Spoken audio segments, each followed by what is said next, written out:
అక్క నమస్తే అక్క, నీ పేరేం పేరు అక్క? సునీత. సునీత. ఓకే అక్క, ఏంటి అక్క పరిస్థితి మరి తెలంగాణ రాష్ట్రంలో ప్రభుత్వం అధికారంలో ఉంది, కాంగ్రెస్ ప్రభుత్వం, ఎలా అనిపిస్తుంది? ఎలా అంటే ఇప్పటి వరకు అయితే పర్వాలేదండి.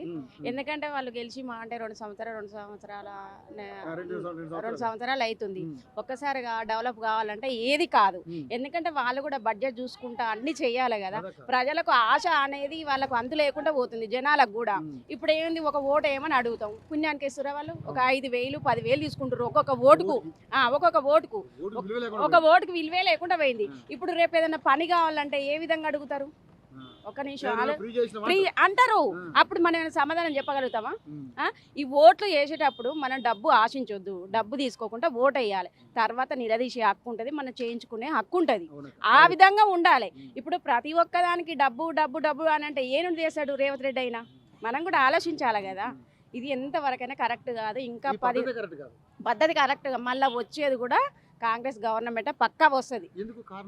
కారణం ఏందా? ఇప్పుడు రేవంత్ రెడ్డి సరే మార్పు కావాలని కోరుకున్నాం, ప్రజలు మొత్తం కోరుకున్నాం. కాంగ్రెస్ గవర్నమెంట్ వచ్చింది సరే, ఆయనది వయసు చిన్నది కావచ్చు, అనుభవం చిన్నదే కావచ్చు, అయినా కానీ ఇప్పటి వరకు అనుకున్నవి నెరవేర్చిండు కదా, చేస్తుండగా అన్ని ఒక్కసారి జనాలకు కావాలంటే కాదు.